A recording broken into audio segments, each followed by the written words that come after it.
De regreso a octubre, por Freeway 90.7. Bueno, ya arrancamos esta segunda hora de Regreso a Octubre con el placer de tener otra vez al aire, después de mucho tiempo, a nuestro economista preferido, Maurito, me atrevo a decir, Ariel Yandet, varón. Ariel Yandet, mesa de Economía del Movimiento Evita, también es presidente de la Obra Social Senderos, economista, como ya dijimos, que siempre nos echa un poco de luz. ¿Qué tal, Ariel? ¿Cómo te va? Santiago Tapia. Hola, ¿qué tal, gente? ¿Cómo andan? ¿Cómo Bien. están ahí todos en el piso? Muy bien, ¿vos?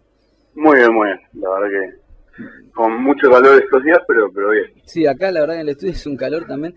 Ari, vos sabés que nosotros en cuanto vemos que empiezan a haber medidas económicas afuera, cerca, en la región, pero que ya sabemos que a nosotros nos pueden llegar a impactar, recurrimos a vos, en este caso muy puntual, lo que viene sucediendo en Brasil con la devaluación en este año, en estos 2 meses y pico, que no esperaba nadie en Brasil, ¿no? Sí, verdad, la verdad que, como siempre empezamos en nuestras charlas, déjenme dar un contexto. Dale. Y iniciar primero por el tema Argentina. Sí. Bueno, ya está en todos los kioscos de diarios y revistas la última, el último diario de Miradas al Sur, donde se le hizo una entrevista al presidente del Banco Central de la República Argentina, sí, Alejandro Banoli. Yo estuve presente en el momento de la entrevista. Si bien salió algo en el diario, la verdad que yo rescaté mucho con respecto a este tema de Brasil, que tanto el Ministerio de Economía como el Banco Central, en cabeza de Banoli, sí, están siguiendo día a día lo que está ocurriendo no solo en Brasil, sino en el resto de la región. Pero sí. Brasil, obviamente, con mucho cuidado, y ese seguimiento tiene que ver con poner al cuerpo de analistas del Banco Central a ver qué está pasando en términos de las variables macroeconómicas, etcétera. También ir siguiendo cómo va evolucionando el desarrollo político que tienen todas estas encrucijadas económicas que a veces pasan en los países latinoamericanos. Sí. Y además estar muy atento en términos de la competitividad de las economías regionales, claro, ¿no?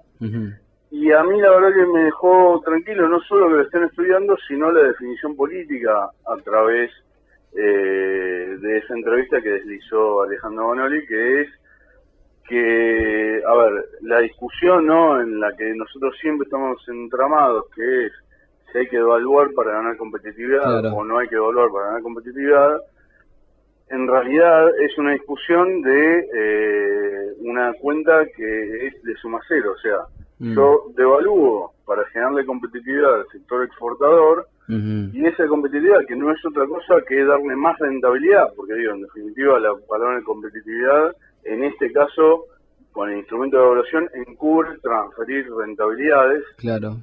La rentabilidad del sector exportador es a expensas de la clase asalariada argentina, tal cual, o sea, a expensas de los trabajadores.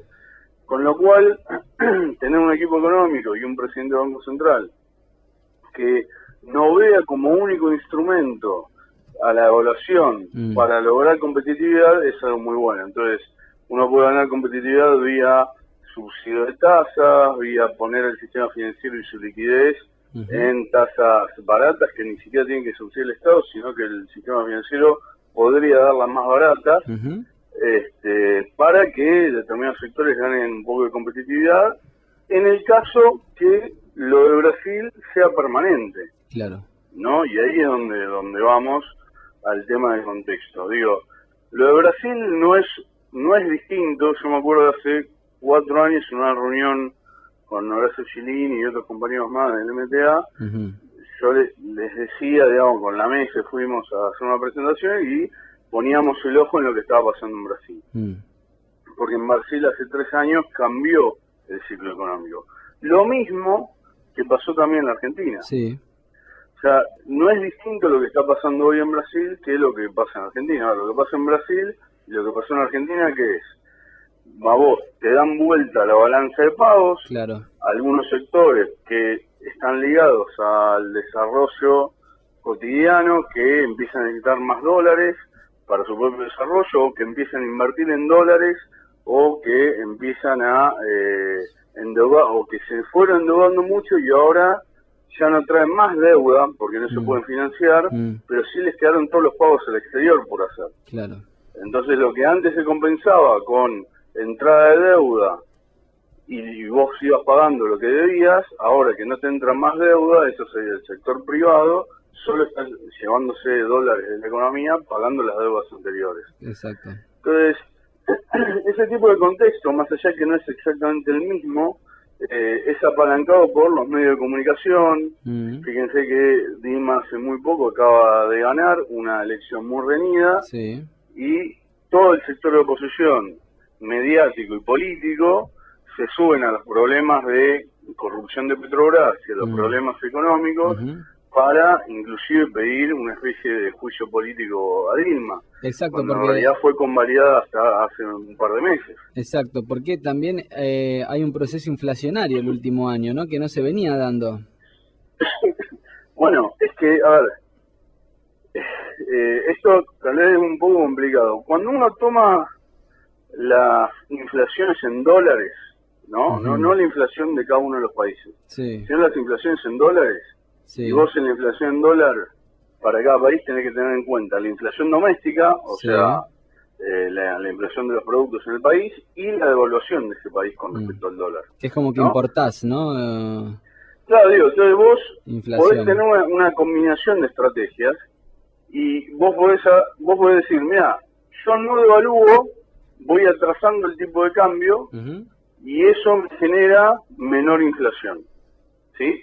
Pero la inflación en dólares sigue siendo alta. ¿Por qué? Porque cuando vos pasás lo que vale tus bienes, por más que tu inflación sea del 5%, si tu devaluación es una devaluación negativa, digamos, y estás apreciando el tipo de cambio, o sea, se te encarece la economía en dólares, suponete un 20%, entonces tu inflación es del 25%. Tu inflación en dólares es del 25%. Claro, exacto. ¿Sí? Y eso es la competitividad con el resto del mundo, digamos. Sí. Hay otras variables, ¿no? Digamos, y hay otras formas de medirlo, pero digo, para simplificar teóricamente lo que está pasando. Y eso en Latinoamérica, que toda Latinoamérica en la primera etapa de los 2000 vivió el mismo tipo de shock externo, que es precio de los commodities, o sea, de los alimentos, soja, petróleo, de los alimentos, soja, maíz, trigo, y de las energías, el petróleo, el gas, etcétera, todo subió, ¿no? Subió exponencialmente. Luego de la crisis de Estados Unidos en el 2008, eso se transformó en una burbuja financiera, o sea, la burbuja financiera de la crisis de los inmuebles de Estados Unidos se transfirió a los futuros financieros sobre los commodities. Entonces eso hizo que, por ejemplo, la soja pase de 350 a 600 dólares en menos de un año. ¿Sí? Ahí en el medio nosotros vimos la discusión de 125. Tal cual, ¿sí? Por ejemplo. Entonces, cuando te pasa todo eso y de repente esa pseudo burbuja financiera de los valores de los commodities del petróleo se pinchan y empiezan a caer, vos tenés muchos sectores atados a ese tipo de valores. O sea, vos tenías, cuando las economías latinoamericanas crecían al 7, 8, 9%, estaban muy atadas a lo que pasaba en China y a lo que pasaba también al valor de esos commodities. ¿Sí? Cuando se te pincha el valor de los commodities, tenés sectores que, por ejemplo, dejan de invertir. ¿Sí? Bueno, y la inversión genera menos desarrollo, el menor desarrollo tarde o temprano genera menos nuevos puestos de trabajo, o sea, no quiere decir que se despida gente, pero digo, todo se empieza a hacer más lento. Y el problema ahí, ¿cuál es? Que ahí vos lo que tenés en general, cuando está basada la economía productiva, se basa en precios que tienen que ver con la especulación financiera, las rentabilidades que obtienen los productores, sobre todo si tu economía, como pasa en los países latinoamericanos, especialmente en Argentina, lo que hacen es dolarizar las ganancias. ¿Sí? Y ahí es donde empiezan con las monedas locales, comprar dólares y empiezan a salir dólares de la economía. Tal cual. ¿Sí? Bueno, eso, sumado a que te entran menos dólares por exportación, a que para mantener el ciclo de crecimiento necesitas seguir importando, y a que en el caso de Argentina decidió no endeudarse, eso llevó a al la escasez mal de llamado, dólares. tal vez al cepo cambiario o eso que tuvimos en el 2012. Bueno, Brasil vivió casi al mismo tiempo el mismo proceso, pero Brasil no hizo ningún cepo, y lo que le permitió a Brasil evitar en principio ese tipo de problemas fue haber tenido el Banco de Desarrollo, el BNDES, Claro. que lo que hacía era seguir financiando a determinadas empresas brasileras para que compren activos en otras partes de Latinoamérica, y que esos países de Latinoamérica le vayan trayendo los dólares como rentas de inversión de las empresas brasileras. Sí. Digo, usted, si ven del 2010, entre el 2009 y el 2012, Brasil compra un montón de empresas en Latinoamérica, Sí. y tiene que ver con eso, digo, con tratar de que Latinoamérica financie a Brasil de alguna manera. Hay una consulta, Sí. antes de que sigas, porque está muy bien la línea. La caída del petróleo también pudo haber afectado la caída del barril del petróleo en esto de los commodities que hablábamos, y siendo tan fuerte Petrobras en Brasil, ¿o no necesariamente? La caída del petróleo afectó a qué caída del petróleo. El precio del barril, por ejemplo. Sí, o sea, la caída del precio del petróleo es la caída del precio del barril. Claro, sí, exacto. La medición es el petróleo. Ahora, ¿qué le pasa a Petrobras y a YPF? Petrobras no tiene, o sea, no está descubriendo fuertemente shale gas, o sea, el no convencional, sino que lo que está haciendo es explotar la plataforma marítima, ¿sí? El famoso presale, digamos. Bueno, ahí Argentina lo que está haciendo es vaca muerta, el gas no convencional, el petróleo no convencional, el shale, el Thai gas. Bueno, el tema cuál es, que esas inversiones, que son carísimas, que no hay muchas empresas en el mundo que las pueden hacer desde el punto de vista logístico, de bienes de capital y un montón de cuestiones que implica la industria, que se pueden desarrollar, tanto Brasil como Argentina podrían desarrollar una industria basada en ese tipo de desarrollo, pero bueno, tendrías que invertir 2, 3 años, 4, no sé, en incubar ese tipo de industrias. Y justamente el problema de la energía es que vos la necesitas ya, o sea, como no hubo planificación durante los 90, lo que vos deberías haber incubado como industria en los 90 para desarrollar la industria ahora, para tener una mejor industria ahora, no lo hiciste, y ahora tenés que solucionar el problema energético y al mismo tiempo desarrollar la industria energética, con lo cual es siempre la manta corta. El punto es, eso a un barril de $100 es una inversión muy tentadora y tiene lógica económica. A un barril de $60 no tanto. ¿Sí? Y entonces se te paran las inversiones, o sea, inversiones quiere decir de financiamiento en dólares del exterior hacia Petrobras y de financiamiento a Brasil o por ejemplo en el caso de Argentina, Chevron y otras empresas que antes hacían cola para entrar a vaca muerta. Ahora tenés los 2 o 3 contratos que firmaste y estás viendo a ver cómo lo puedes implementar. Entonces, lo que sería el recurso estratégico tanto de Brasil en la plataforma marítima como Argentina en el shale gas, a estos precios de petróleo no es tan fácil generar la industria e invertir dentro de la industria. Ahora, ese problema es un problema que está atado un poco con lo que pasó en los futuros, que se pincharon los futuros financieros, no sé qué, pero el de petróleo además tiene un problema extra, porque el petróleo cayó muchísimo más que lo que cayeron los precios de los alimentos, o sea, soja, maíz, trigo. El motivo por el cual cae tanto el precio del petróleo está ligado a el problema geopolítico entre Estados Unidos versus Rusia y Europa metida en el medio. ¿Sí? O sea, los embargos económicos o perjuicios económicos que Estados Unidos le quiere imponer a Rusia, y Rusia, como contraataca, es apretando a los países miembros de la OTAN y aliados de Estados Unidos europeos.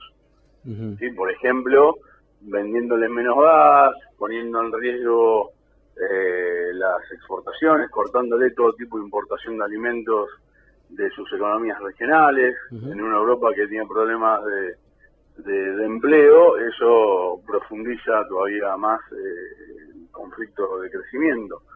Con lo cual, eso es un problema geopolítico, sí, que en general, como todas estas cosas, uno no sabe en qué termina, pero digo, si uno pudiese ver cómo son las reservas, en el mediano plazo, hablando de acá 10 años, 20 años, sí, uno debería pensar que el valor de equilibrio del precio del petróleo no son 50, 60 dólares, sino que están más cerca de los 100, 150.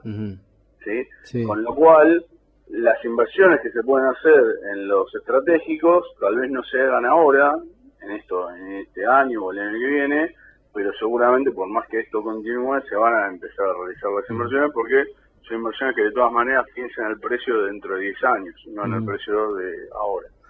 Sí. Ahora, todo ese contexto de baja de alimentos, de un montón de cosas, generan baja en la presión inflacionaria. ¿Sí? En todos los países. Sí. ¿Sí? Porque son la base de la alimentación y la energía, la base de la producción y el consumo, con lo cual, si te baja todo eso, tenés menos presión inflacionaria. Argentina, entre otras cosas, además de las medidas propias del Banco Central y del Ministerio de Economía, el contexto beneficia a que Argentina haya pasado de una inflación donde tal vez el consenso estaba ahí por el, no sé, entre el 25 del INDEC y el 30 más o menos, que dicen la mayoría de las consultoras, a una inflación que puede estar 25 como techo este año o 22, digamos, ¿no? Claro. O sea, mucha más medida, claro. Varios puntos de inflación que tienen que ver con la combinación de varias cosas, entre ellos la baja de los precios de los alimentos y el precio del combustible. Seguro. Ahora bien, cuando vemos Brasil el problema que está teniendo es que devalúa porque no le queda otro instrumento.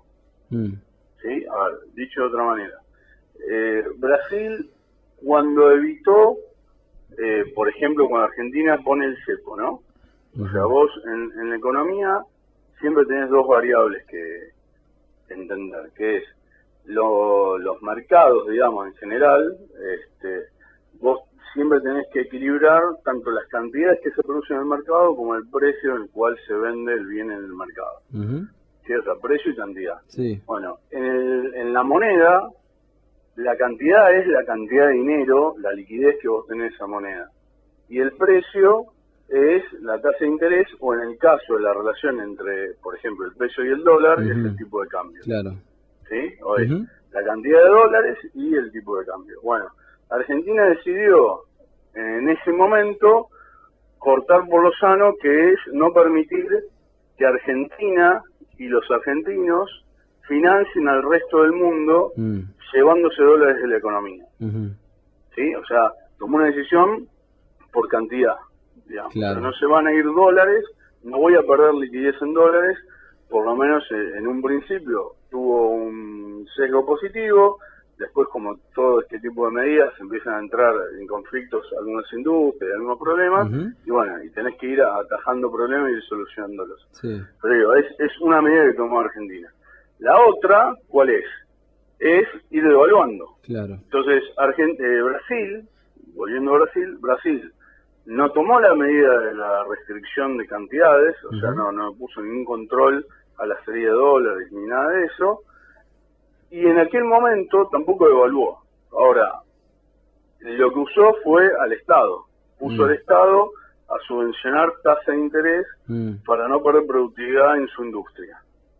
¿Sí? Claro, vía el Banco de Desarrollo. Sí. Ahora, un año y medio después, el Estado ya no puede bancar más, seguir al ritmo que viene subsidiando toda esa tasa de interés y todo eso, con lo cual hoy ¿qué problema tiene? Que hace un año Brasil viene devaluando de a poco para no perder dólares. Brasil hace 2 años que pierde dólares, que pierde reservas, aunque Sí. son pocas y tiene acumuladas muchas, y viene devaluando al mismo tiempo, con lo cual la inflación de Brasil, que hoy estamos, o sea, pensemos en 2014, la inflación de Brasil en el 2012 era de 4%, Sí. ¿sí?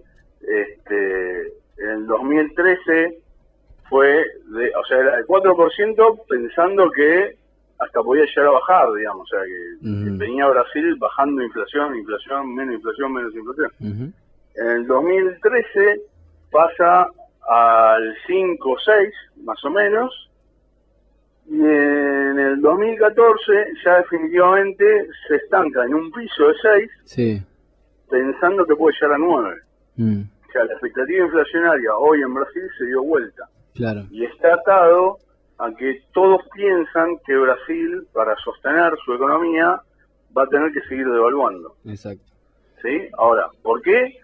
Porque no exporta tanto como exportaba antes, se desaceleró la exportación, está importando más, y el año pasado fue el primer año que cuando vos haces exportaciones menos importaciones, el pago de la deuda, y el pago de las utilidades de las empresas al resto del mundo, todo eso te da negativo. ¿Sí? O sea, Sí, todo sí, sí. eso son 10.000 millones de dólares que Brasil está perdiendo por año.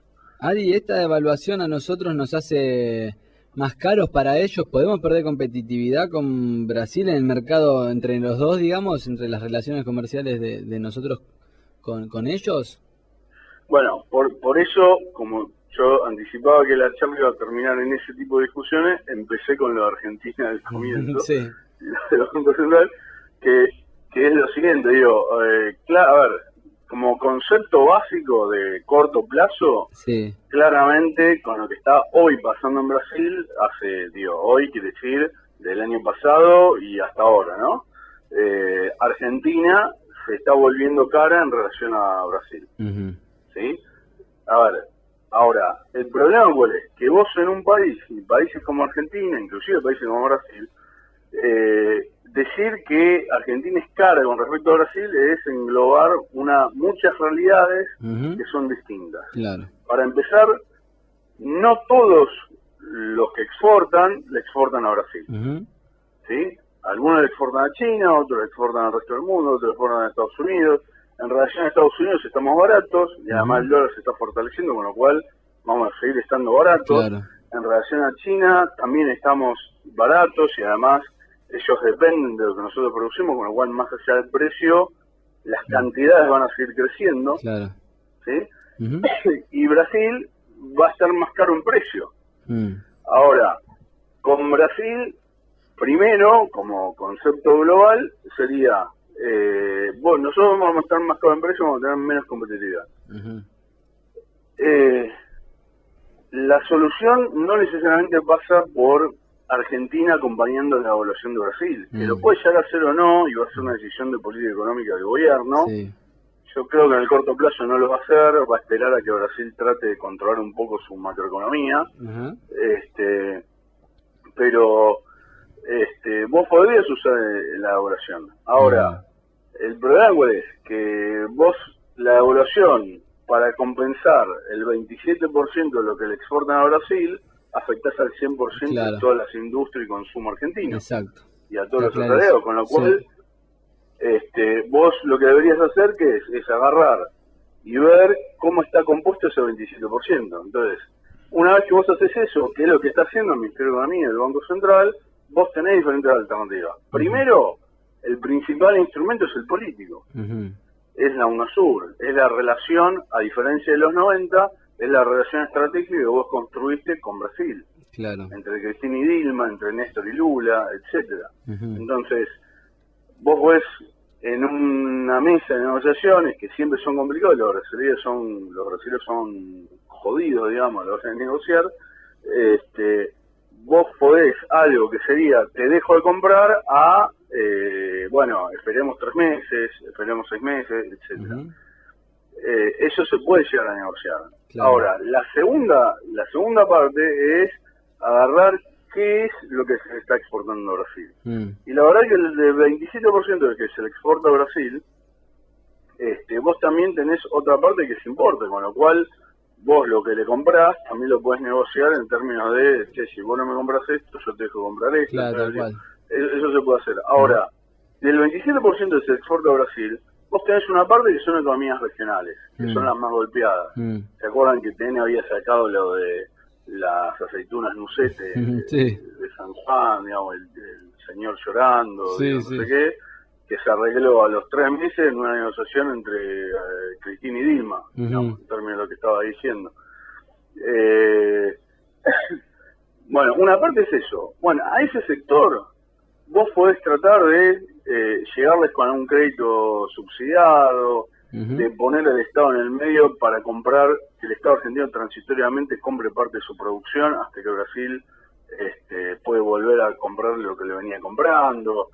Podés meter al Estado y a la Cancillería tratando de ver si hay algún otro mercado de exportación donde vos puedas ir y competir, que a veces al empresario solo eso se le complica. Claro. Entonces digo, hay diferentes instrumentos. Ahora, dentro de ese 27%, una parte es economía regional y otra parte es transnacionales, con políticas internas de exportación e importación, y básicamente en la relación con Brasil, una parte muy importante de eso son los automotrices.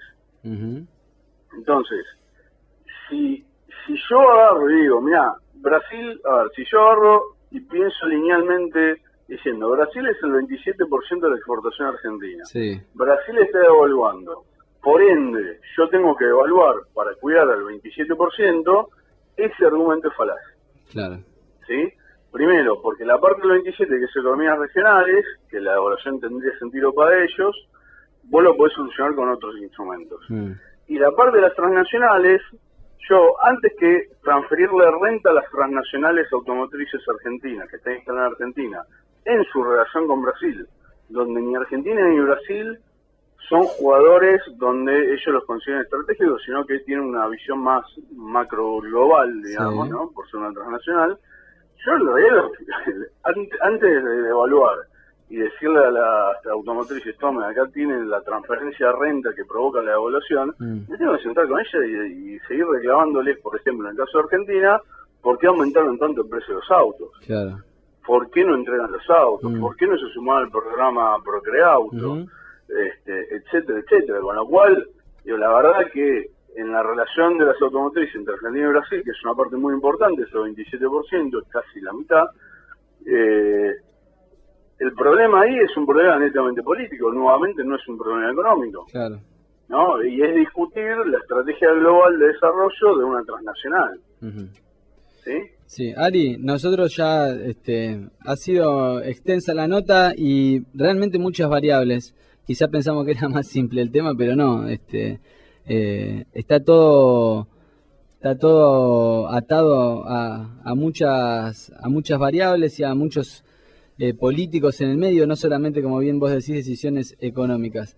Nosotros ya tenemos que dejarte, pero la semana que viene por ahí podemos continuar con este análisis de también ver cómo ha evolucionado la semana Brasil, ¿no? También es cierto que desde acá de los medios se le está dando mucha relevancia, con algún cierto interés político contrario a la Argentina y a la actitud de Kicillof y de Vanoli, y también le vamos a estar siguiendo de cerca. Así que te agradecemos por la comunicación. ¿Cómo? No, me parece perfecto, y la verdad que sí, digamos, va a ser un tema importante. Para seguir, tal cual. Lo de Brasil. Y a ver, yo, a pesar de todo lo que dije, no es un tema que hay que minimizar, por eso también no, quedó clarísimo. Que vos tenés al Ministerio de Economía y al Banco Central siguiendo la situación. No, quedó clarísimo. Y hablando con los funcionarios brasileños, ¿no? Tal cual. Es el primer socio, o no sé si el primer socio, pero es el más cerca, el vecino más grande que está en vía de desarrollo, y el 27% de la exportación no es poco, digamos, no es el único, pero el 27% no es para ningunear, digamos. Así que, Ari, bueno, agradecerte por la claridad de siempre. Estaremos en contacto para ver para ir siguiendo este tema que tanto nos interesa. Te agradecemos la comunicación. Perfecto. Muchas gracias. Un abrazo para todos. Un saludo. Bueno, ahí chau, Ari. Ahí pasaba Ariel Yandet, economista, perteneciente a la mesa de economía del Movimiento Evita.